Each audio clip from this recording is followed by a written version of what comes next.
했지만 우리가 원하는 결과가 안 나올 수도 있다라는 것입니다. 이렇게 하나님의 주권과 섭리를 믿는 자들은 비록 우리가 원하는 결과가 나타나지 않는다 해도 그럼에도 불구하고 우리는 그 결과에 대해서 선하다라고 고백을 합니다. 바로 하나님의 주권과 섭리를 믿는 자들은 내가 원하는 결과가 나타나지 않는다고 해도 우리는 여전히 하나님은 선하신 분이시고 그 일을 계획하시고 섭리하시는 분이 하나님이시기 때문에 그 결과에 상관없이 우리는 그 결과에 대해서도 선하다라고 고백을 합니다. 그것이 바로 하나님의 주권과 섭리를 믿는 신앙인의 고백이다라고 말씀을 드릴 수 있을 것입니다. 근데 여러분, 이 말씀은 여러분들은 맞다라고 생각이 들 것입니다. 그죠? 맞다라고 생각이 들 것이에요. 그럼에도 불구하고 여러분 마음 한편에서는 불편하지 않으세요? 불편하지 않으세요? 하나님의 주권이 안 믿어져서 불편한 것도 아니고 또한 그 결과가 선하지 않아서 불편한 것이 아니라 어떤 결과는 우리의 인생을 바꿀 수 있는 결과가 있기 때문에 불편함을 느낄 수 있다는 겁니다. 무슨 말씀인지 아시겠죠? 우리 인생 가운데서 살아가면서 우리 인생에 벌어지는 수많은 일들 가운데 작은 일도 있지만 고난들 가운데서는 우리 인생을 바꿀 수 있는 일이 있기 때문에 때로는 우리 인생의 문제들 앞에서 우리는 염려하게 됩니다. 사업을 하는데 만약에 하나님의 주권과 섭리에 의해서 이익을 보지 못하고 손해를 볼 수 있습니다. 야고보에서 그렇게 말씀하셨습니다. 그래서 이익을 못 보는 것으로 끝나면 다행인데 이익을 못 보고 손해를 너무 보는 것 때문에 장사를 접어야 하는 결과도 나올 수 있습니다. 그죠?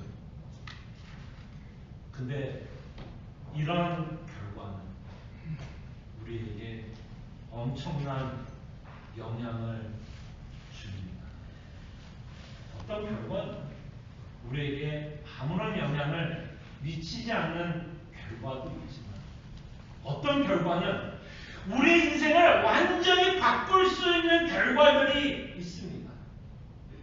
장사를 하다가 손해를 봐서 장사를 접어야 한다면 그것은 내 인생만 바뀌는 게 아니라 내 가족들의 인생도 바뀝니다. 그죠? 그죠? 그죠? 하나님의 주권과 섭리를 믿지만 이런 인생의 결과가 생기게 된다면 우리는 염려할 수밖에 없을 것입니다. 우리의 염려를 들여다보면 우리가 뭐 또 아무거나 다 염려하지는 않을 거예요. 근데 정말 인생을 살다 보면 정말 염려가 되는 문제들이 있더라고요. 정말 잠을 못 자게 하는 문제들이 있더라고요. 어떤 결과는 우리 인생에 치명적인 영향을 미칠 수 있는 결과들이 있습니다. 사업에 문제가 그럴 수도 있고요. 건강에 문제가 그럴 수도 있고요. 자녀들의 문제가 그럴 수 있습니다. 그래서 하나님의 주권을 믿지만 여전히 우리는 불안하고 염려 가운데 살아갑니다. 그러면서 오늘 본문을 살펴보면 하나님이 이렇게 말씀을 하시죠. 7절에 보니까 참 우리가 익숙하고 참 우리가 좋아하는 구절이 나옵니다. 7절에 보니까 뭐라고 말씀해요? 너희 염려를 다 주께 맡기라. 이는 그가 너희를 도우시리라. 아마 아멘이 나올 거라고 생각이 듭니다. 하나님이 우리에게 명령을 하죠. 염려 다 맡기라. 마치 이렇게 말하는 거죠. 내가 안다. 너가 뭐를 힘들어하고 어떤 일 때문에 고민이 되고 어떤 문제로 밤을 못 자고 어떤 문제로 너가 눈물을 흘리고 있는지 내가 안다. 그래서 그 염려 다 맡기라. 그럼 내가 돌보겠다. 내가 돌보겠다. 푸른 초장으로 인도하겠다. 이렇게 우리에게 말씀하는 것 같아요.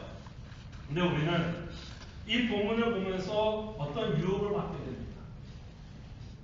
어떤 유혹을 받게 되냐면 우리가 아까 말한 것처럼 어떤 결과는 우리 인생을 치명적으로 영향을 미칠 수 있고 인생을 바꿀 수 있는 문제들이 있기 때문에 그런 문제들 앞에 여러분들이 살고 있다면 여러분들이 이 본문을 보면 어떤 생각이 드세요?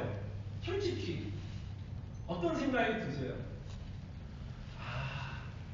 내 문제를 하나님께 맡기면 해결해 주시겠지 라는 생각이 들지 않으세요? 저는 여러분들이 만약에 이 본문을 보면서 그렇게 생각이 든다 그래서 잘못한다라고 말하고 싶지 않습니다. 아까 말한 것처럼 우리 인생에 치명적으로 영향을 미치는 문제들 앞에서 정말 이 본문에 나온 것처럼 하나님께 내 염려를 맡기면 적어도 이 치명적인 문제만큼은 하나님이 해결해 주시겠지라고 믿고 이 본문을 보는 거에 대해서 여러분들에게 잘못했다라고 말하고 싶지는 않습니다. 사업이 망하게 생겼고 자녀가 아프고 내 건강이 악화되고 있는데 만약에 하나님이 내 염려를 아신다면 돌보신다고 하셨기 때문에 하나님께서 내 문제를 해결해 주시겠지라는 생각을 갖고 이 구절을 읽는다고 해도 여러분을 탓하지 않겠습니다. 저도 그렇게 생각을 할 것 같아요. 그리고 때로는 하나님이 정말 여러분들이 소원하는 것처럼 여러분들이 원하는 것처럼 정말 문제를 해결해 줄 때도 있습니다. 있어요. 근데 오늘 본문은 우리에게 그렇게 말씀하지 않습니다. 오늘 본문만큼은 하나님이 여러분들의 문제를 해결해 줄 것이라고 약속하는 구절이 아니에요. 다른 본문을 통해서는 충분히 하나님이 우리 인생 가운데 인도하면서 우리의 문제를 해결해 주시겠다라는 약속이 들어있는 본문이 있을 수 있어도 오늘 본문만큼은 우리가 살펴봤던 베드로전서 5장 6절에서 11절 말씀만큼은 죄송하지만 여러분들의 문제를 하나님이 해결해 줄 것을 약속하지 않습니다. 그럼에도 불구하고 여러분들이 본문을 보면서 그런 소망을 갖고 본다고 해도 저는 여러분들을 탓하지 않겠습니다. 그러나 오늘 본문은 하나님이 무엇을 말씀하고 있는지를 저희들이 좀 살펴봤으면 해요. 오늘 본문을 통해서 고난이라는 단어가 반복해서 나옵니다. 2번 반복해서 나오고 있는 것을 보게 되고 이 베드로전서를 읽고 있는 성도들 앞에 정말 고난이 있었다는 것을 저희들이 보게 됩니다. 고난 가운데 있었기 때문에 이들은 염려할 수밖에 없었고 그렇게 염려하고 있는 이 성도들에게 하나님은 베드로를 통해서 염려를 맡기라고 말씀을 하고 있습니다. 그런데 이들이 당하는 고난은 이들이 잘못해서 이런 고난을 당하는 것이 아니라 하나님의 주권과 섭리 가운데서 이 고난을 당하고 있다라는 겁니다. 무슨 말인지 아시겠습니까? 이들이 당하고 있는 고난은 하나님의 주권과 섭리 가운데서 치명적인 고난을 당하고 있다는 거예요. 이것을 이해하기 위해서 우리는 이 편지의 대상을 좀 살펴봤으면 합니다. 이 편지를 누구한테 지금 쓰고 있는지를 보면 하나님의 주권과 섭리 가운데 이들이 고난을 당하고 있다는 것을 알 수 있습니다. 베드로전서 1장 1절 주보를 보세요. 자, 이 편지의 대상입니다. 누구에게 이 편지를 쓰고 있는지 한번 보세요.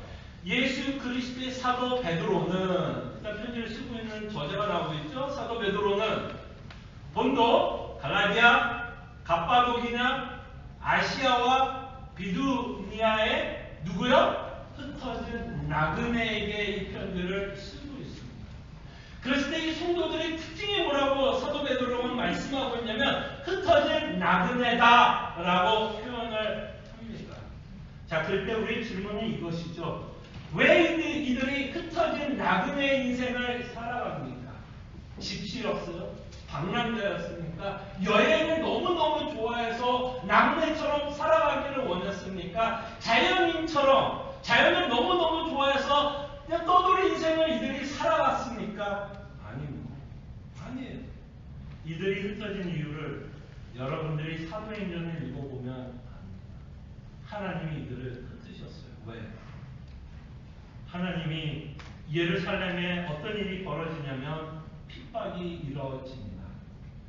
그리고 이 성도들은 핍박을 받고 있기 때문에 흩어집니다. 이 흩어졌다는 말을 좀 우리식으로 얘기하면 도망쳤다는 거예요. 그 핍박 가운데 무서움도 있었고 두려움도 있었고 그래서 도망치는 인생을 살아갑니다.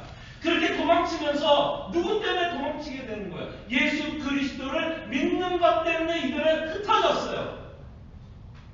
근데 여러분, 우리 가운데 연세 드신 분들은 유교 사변을 겪으신 분들이 있습니다. 북한에 고향을 두고 남한으로 피신을 떠난 자들도 있습니다. 여러분 어땠어요? 다 내려놓고 떠나지 않았습니까? 이들이 흩어졌다면 그들은 자신의 삶의 터전을 다 버리고 흩어진 겁니다. 그죠? 예. 유교사면 도망간 거예요. 피난 떠난 거예요. 아무것도 없이 떠났습니다.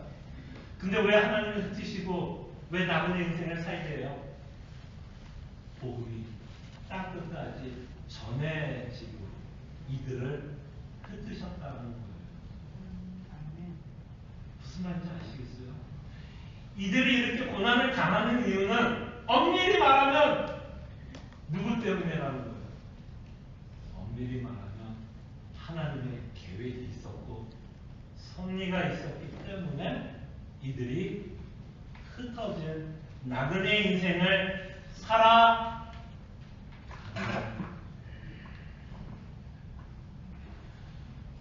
누구에게 탓을 해야 된다면 이게 탓이라는 단어가 좀 이상하게 들릴 수 있으나 하나님 때문에 이들은 고난의 삶을 산다라는 거예요. 그래서 우리는 인정하고 싶지 않지만 우리가 받고 있는 고난 가운데서 우리의 뜻과 우리의 생각과 전혀 상관없이 우리의 소원과 우리의 기대에 상관없이 하나님이 허락하는 고난도 있다라는 것.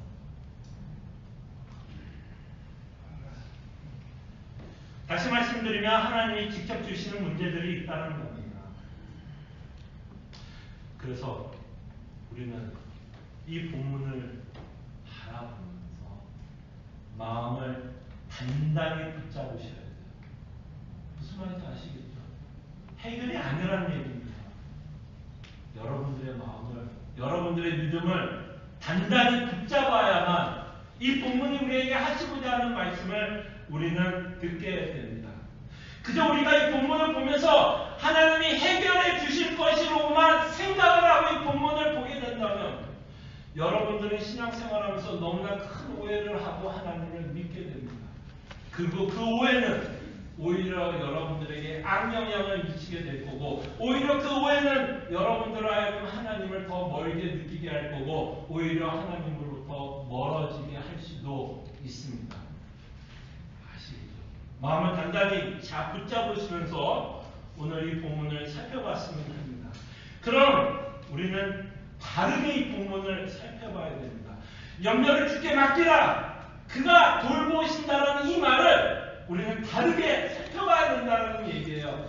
문제의 해결이 아니라 과연 영역의 가운데서 우리 치명적으로 우리의 인생을 바꿀 수 있는 그 수많은 문제들 가운데서 과연 하나님이 우리를 돌보시고 있는 하나님의 손길이 무엇인가를 저희들이 바라봐야 됩니다. 그때 첫 번째로 염려들 가운데 하나님이 여러분들을 돌보고 있다는 것의 증거는 하나님의 주권과 승리를 믿는 것입니다. 6절에 보면 사도 베드로가 이렇게 말씀하시죠. 우리 인생이 어디 아래 있다고요? 하나님의 능하신 손 아래에 있다라고 말씀합니다. 하나님의 주권적 계획과 섭리 가운데 여러분들의 인생이 있다는 것이 설득돼야 됩니다. 그래서 여러분들이 당하는 고난이 우연이나 아무런 생각 없이 아무런 것이 없이 이루어진 것이 아니라 하나님의 계획과 섭리 가운데서 여러분들에게 고난을 허락하고 있다는 것을 보셔야 됩니다.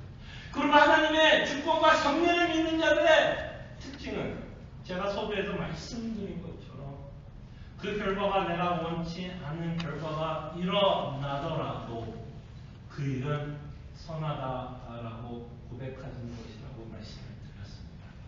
그 선하다라고 고백을 할 수 있다면 누가 여러분 안에서 일하고 있는 걸까요? 그게 바로 하나님이 여러분 인생 가운데서 일하고 있는 증거입니다. 왜 여러분들이 고난을 가운데서 내가 이해하지 못하는 고난들 가운데서 힘든 가운데서도 여전히 하나님의 선하심을 의심하지 않는 이유가 무엇인지 아십니까? 여러분들이 복음이 믿어지기 때문이에요. 여러분들의 문제가 이해가 되어서 하나님을 선하다라고 고백하는 게 아니라 이해가 되지 않더라도 이 복음을 통해서 예수 그리스도의 십자가를 통해서 그의 선하심을 맛본 자들은요, 내가 당하는 고난 가운데서 내가 이해하지 못하더라도 하나님의 선하심을 의심하지 않습니다. 왜? 그 복음이 끊임없이 우리로 뭐를 믿게 하기 때문에 하나님의 선하심을 복음을 통해서 우리가 끊임없이 확인하기 때문에 비록 우리가 당하는 고난 가운데 그것을 완전하게 이해를 하지 못하더라도 우리는 여전히 하나님의 선하심을 인정하게 됩니다. 그 가운데서도 여러분들이 하나님의 선하심을 인정하고 있다면 여러분들은 복음을 믿고 있다는 증거, 그 복음을 누가 여러분들을 믿게 하실까요? 성령 하나님 믿게 하신다면 그 일이 하나님이 뭐 하시는 거예요? 하나님이 돌보고 있는 증거가 됩니다. 그래서 우리는 하나님의 주권과 섭리를 믿고 어떤 결과가 나타나도 하나님의 선하심을 인정하고 살아가고 있다면 그것이 하나님이 우리의 고난 가운데서 우리를 지키고 있는 모습이라고 말씀을 드립니다. 자, 두 번째로 사도 베드로가 말씀하고 있는 것은 하나님 우리를 돌보고 있는 모습을 이렇게 표현합니다. 이렇게 명령형으로 말씀하죠. 마귀들을 대적하라고 말씀합니다. 마귀들을 대적하라고 말씀을 해요. 참으로 많은 오해가 있는 것 중에 하나가 마귀를 대적하라는 말 같아요. 우리가 교회에서도 이런 단어 쓰죠. 영적 전쟁. 에베소서 6장 아까 우리가 읽었던 교동문이 우리가 제목을 붙인다면 영적 전쟁 가운데서 우리가 어떻게 전쟁을 해야 되는지에 대한 본문으로 많이 사용하는 게 에베소서 6장입니다. 근데 우리의 문제는 도대체 영적 전쟁이 뭐고 마귀를 대적하는 게 뭐냐는 거예요. 여러분 그림이 그려지세요? 마귀를 대적하라! 지금 사도 베드로가 말하고 있죠. 뭐예요 도대체 마귀를 대적하라는 이 말이? 그래서 우리는 마귀를 대적하라 그러면 우리가 본 영화들이 생각이 납니다. 여러분 혹시 영화 좋아하세요? 제가 절대로 돈 내고 안 보는 영화 장르가 하나 있습니다. 왜 이거는 돈을 내면서 2시간을 덜덜덜 떨면서 보는지 모르겠어요. 제가 돈을 내면서 보지 않는 영화 장르가 하나 있는데 그런 공포물이에요. 왜 2시간을 덜덜덜 떨면서 내 돈 내면서 그걸 보느냐는 거예요. 그래서 우리는 마귀를 대적한다 그러면 공포 영화를 생각해요. 제가 어렸을 때 봤던 영화 중에 하나가 지금도 트라우마가 있어서 제가 안 보는 것 같은데 저는 어렸을 때 어떤 영화를 보면 드라큘라를 봤어요. 그 흑백 영화였습니다. 그 당시에 어린 마음에 드라큘라 흑백 영화를 보면서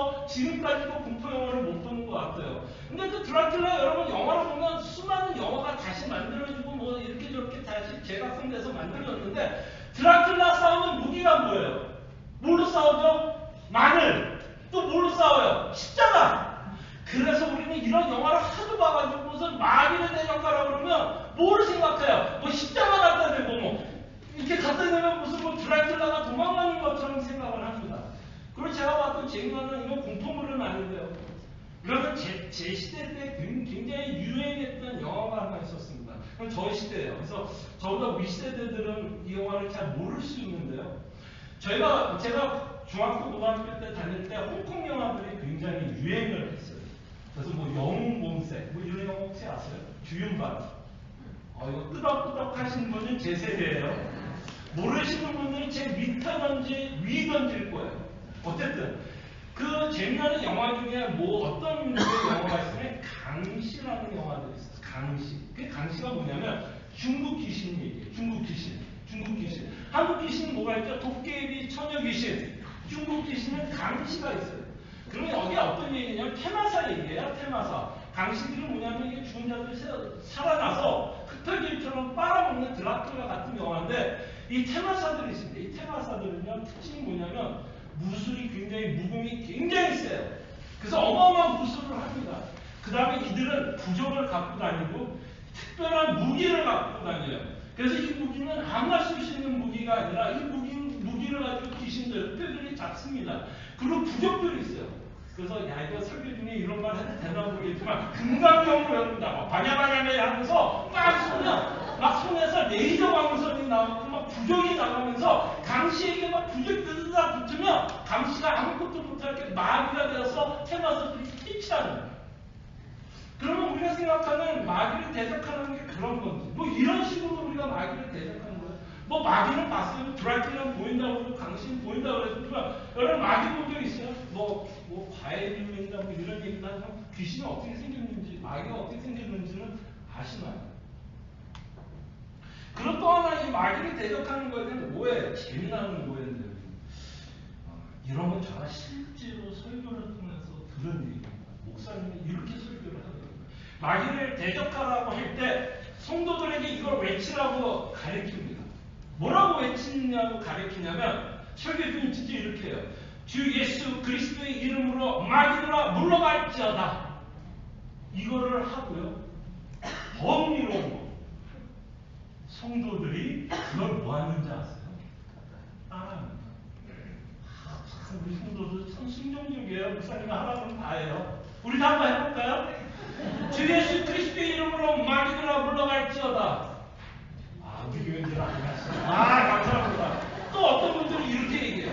나를 역력케 하는, 지금 우리 역력에 대해서 공부하니까 나를 역력케 하는 마귀들은 주 예수 그리스도의 이름으로 물러갈지어다. 이런 복잡한 소리를 저는 듣겠습니다. 자, 그럼 마귀가 이러면 무서워하면서 도망갈까요?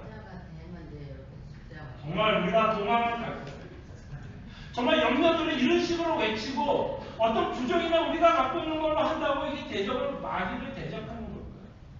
자, 그럼 성경에서 말하는 영적 전쟁 또는 마귀를 대적하는 말을 우리는 영원한 그런 주문을 외워서 대적하는 게 아니라 진짜 이 마귀에 대적하는 모습을 성경적으로 좀 이해해야 돼요.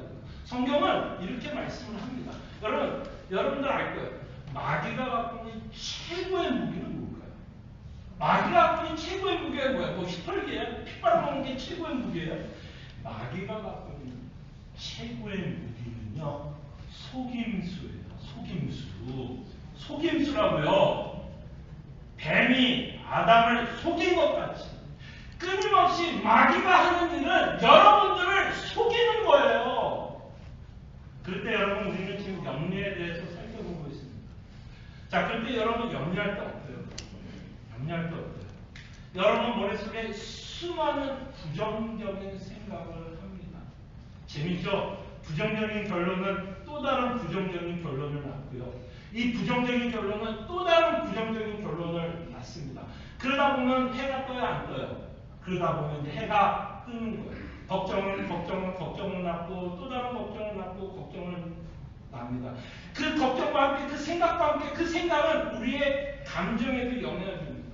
그래서 그 염려는 우리의 감정 가운데 두렵고 공포감에 휩싸이게 됩니다. 그래서 자다가도 어떻게 돼요? 그 생각이 나면 벌떡 깹니다. 겁이 나요. 두려워요. 그럴 때 마귀가 뭐를 하냐면요.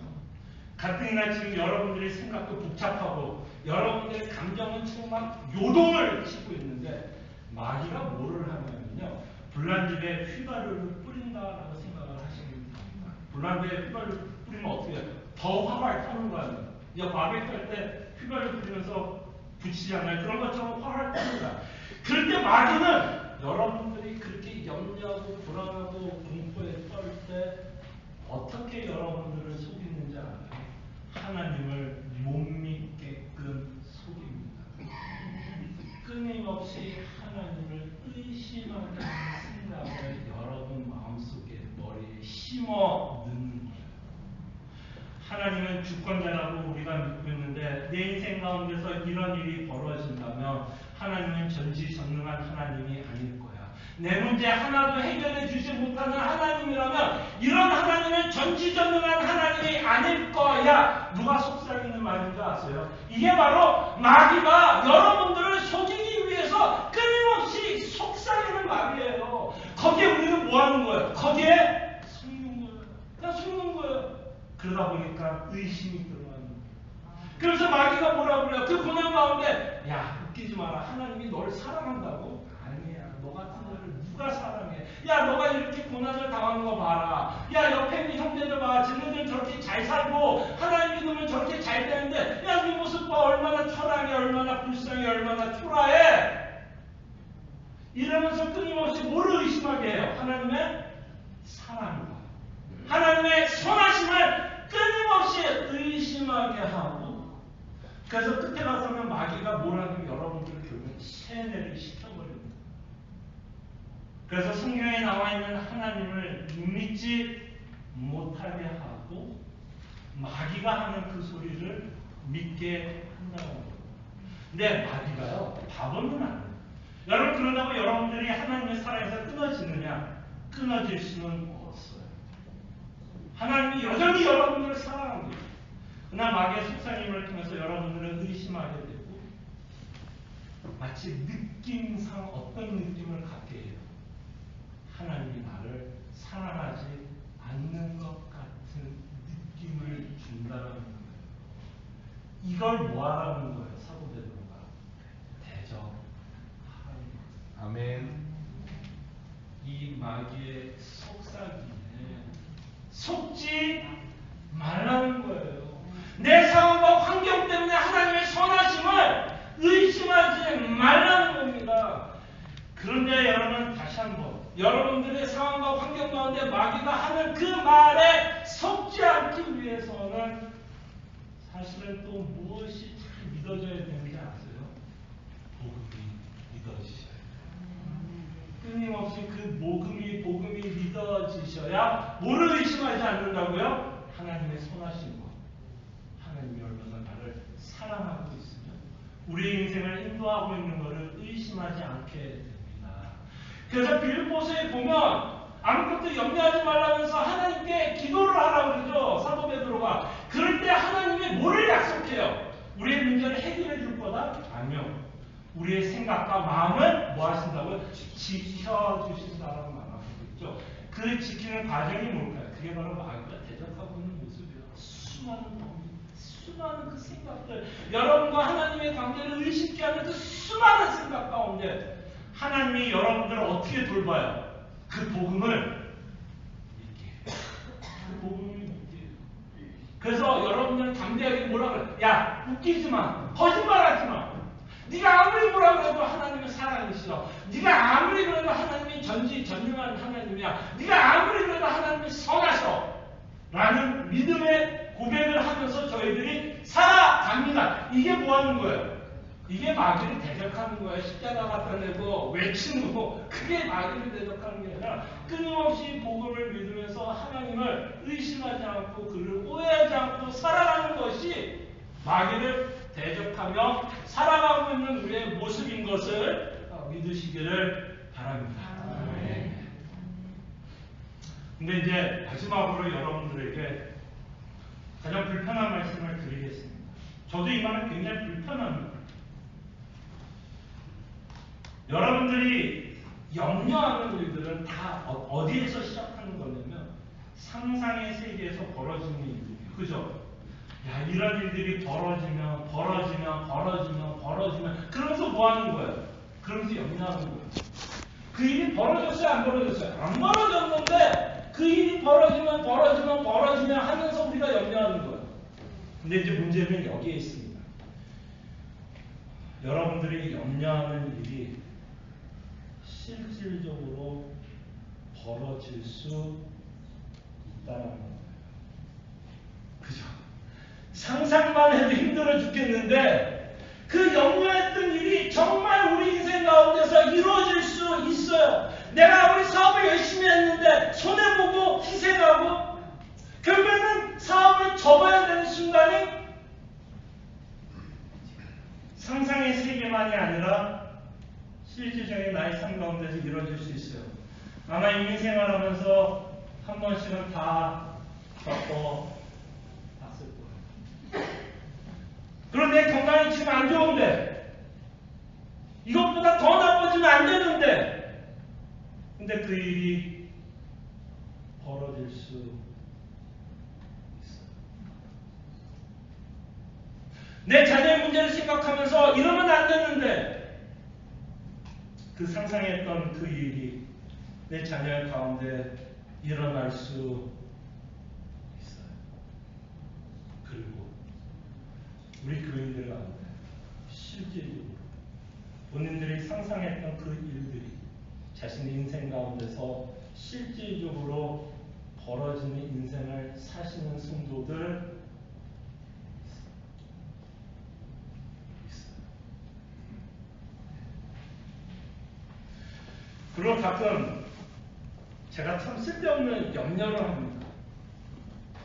제가 하는 쓸데없는 염려 중에 하나가 있는데 저는 어떤 쓸데없는 염려를 하냐면요. 뭐 간증을 통해서 이미 여러분들이 저에 대해서 많이 아시니까 그냥 편하게 얘기를 할게요. 저는 왼쪽 귀가 안 들린다고 말씀을 드렸어요. 그래서 저는 쓸데없는 염려를 해요. 어떤 염려를 하는지 알아요? 오른쪽 귀가 안 들리면 어떻게 하나라는 걱정을 합니다. 아마 여러분 가운데서는 그런 걱정을 안 하실 거예요. 건강한 사람들은 건강 잃을 걱정을 안 하는 것처럼 뭐 저와 같은 걱정을 안 할 거라고 생각을 합니다. 근데 저는 가끔 문득 그 걱정을 해요. 만약에 내가 오른쪽 귀가 안 들리면 어떻게 하나. 근데 그 상상에 내 삶에도 이루어질 수 있다는 거죠. 그죠? 세월이 흘러서 제 몸이 쇠약해지면 내 오른쪽 귀가 안 들릴 수도 있고 또 살다 보면 사고가 나서 오른쪽 청각도 잃어버릴 수도 있겠죠. 네. 그런 일들이 벌어질 수도 있다는 이야기입니다. 그때 하나님은 우리에게 어떻게 위로할까요? 여러분들이 정말 걱정하는 그 일이 여러분들의 현실 가운데 이루어진다면 하나님이 여러분들을 위로하는 것이 오늘 본문을 통해서 문제의 해결은 아니다라고 말씀을 드렸습니다. 그럼 하나님이 여러분과 저를 위로하는 방법이 뭘까요? 10절입니다. 모든 은혜의 하나님 곧 그리스도 안에서 너희를 부르사 자기의 영원한 영광에 들어가게 하신 이가 잠깐 고난을 당한 너희를 친히 온전하게 하시며 굳건하게 하시며 강하게 하시며 저를 견고하게 하시리라. 하나님이 지금 뭘 약속하는 것? 제 여러분들의 문제를 해결해서 견고하게 한다는 말씀입니까? 제가 만약에 상상하는 것처럼 제 오른쪽 귀를 잃어버리게 되면 청각을 잃어버리게 되면 하나님이 저를 온전하게 한다고 했으니까 이 땅에서 다시 한번 내가 청각을 찾을 수 있도록 약속하고 있는 구절일까요? 진짜 하나님이 약속하는 게 뭘까요? 구원의 완성. 아멘. 여러분들을 궁극적으로 하나님이 약속해 주는 건 구원의 완성. 그래서 여러분들에게 말씀드린 것처럼 제가 오른쪽 귀에 청각을 잃어버릴 수도 있겠죠. 그러면 이런 생각도 해봐요. 그때 가서 내가 사역할 수 있을까? 못하겠지? 뭐 이런 생각을 하는 거예요. 근데 여기서 사도 베드로가 말하는 게 뭐냐면 잠깐 고난을 당한다는 거예요. 사업을 힘들어서 사업을 접어야 되는 상황이 온다면 제발 믿어주세요. 잠깐. 건강이 나쁜데 건강이 악화되면 그것도 성경은 잠깐이라고 해서 자녀가 힘들어 부모가 힘든 모습 가운데 바라봐야 된다면 그것도 잠깐이라고 해서 그래서 하나님이 우리에게 약속한 건 구원의 완성이에요. 사도 바울은 이렇게 말하죠. 우리가 지금 당하는 고난은 장차 올 영광과 비교할 수 없고 정말 여러분과 저희가 살아가면서요 진짜 소망은 구원의 완성이라고 생각을 합니다. 우리가 이 정도 살아왔으면 알잖아요. 하나님의 문제를 다 해결하지 않는 것 알잖아요. 그래서 우리는 이렇게 생각했으면 합니다. 우리는 염려를 없애는 인생이 아니에요. 염려를 없애는 인생이 아니에요. 오히려 우리의 인생은 뭐냐면 염려를 안고 살아가는 인생을 삽니다. 죄송합니다. 기독교인들도 염려를 없애는 인생을 삽니다. 우리는 염려를 안고 살아갑니다. 그럴 때 이 염려를 안고 달려가기 위해서 구원의 완성을 바라보면서 뛰어가기 위해서는 복음이 주는 위로만이 우리가 갖고 있는 이 염려를 안고 뛰어가게 한다는 것입니다. 그럴 때 복음이 우리에게 위로를 줄 때 저는 이것이 우리가 하나님께 염려를 맡기고 있는 인생이 아닐까 생각을 해봅니다. 다시 한번 말씀을 드릴게요.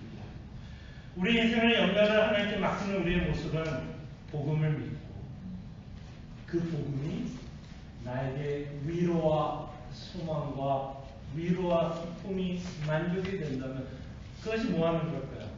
저는 그것이 염려를 맡기는 인생이 아닐까 생각을 해보고 여러분들이 염려하는 가운데 끊임없이 복음을 믿고 달려가고 있다면 그것이 하나님이 뭐하고 있는 증거라고요?